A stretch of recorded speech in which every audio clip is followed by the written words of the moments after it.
What you'll see in this image is half of a skull and half of a little girl, an innocent looking young girl. It states, hit at 40 miles per hour on the side where the skull is, and underneath in gray it says there's a 70% chance I'll die. But on the little girl's side it says, hit at 30 miles per hour. There's an 80% chance I'll live.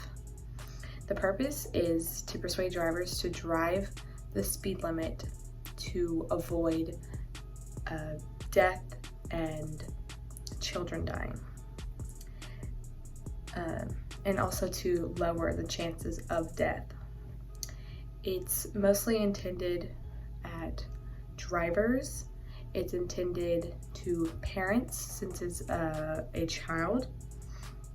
The colors mainly consist of black and white.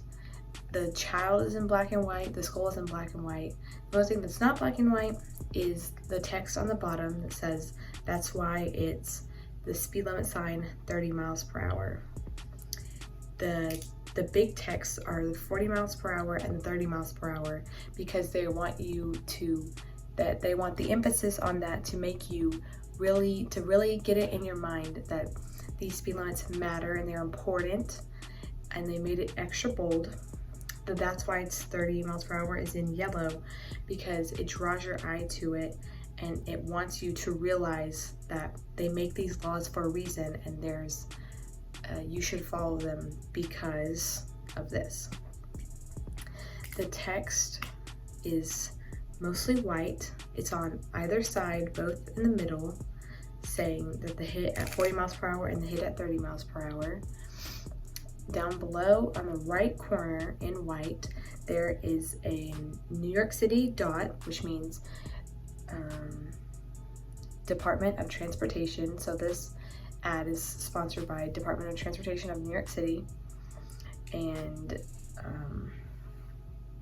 it applies to pathos because we can obviously see that the child is young, and also we see it's trying to tell us that if this child were to be hit at 30 miles per hour, it would have an 80% chance to live.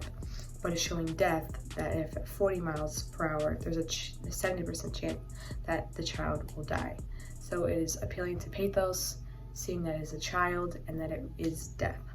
Using the first person, saying it's coming from the little girl's perspective, saying, I'll die if, through them using first person from the child, the little girl saying, I'll die, it's making it more personal, seeming like it's real. It's a little girl telling us her story.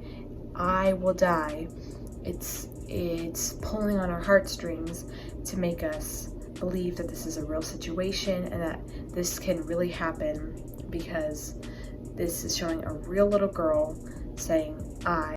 It's also applying to logos through its statistics, saying, well, if you just drive at the required speed limit 30, then there's an 80% chance if a child was hit, it would live. But if at 40, why would you drive 40? Because there's a 70% chance that the child will die. It's showing that the child, essentially through the skull, it's showing that the child has died at 40 miles per hour, but it is still young and innocent and pure looking on the 30 miles per hour side. So they're almost guilting the driver into making them drive 30 miles per hour so that death won't happen. And that brings us back to the purpose of their overall goal is safety, and that's why they require the speed limit for a reason, to prevent the death. Also, the black and white often resembles darkness, evil, death, so they are invoking all things death and morbid to make you think about the consequences of driving at a higher speed limit.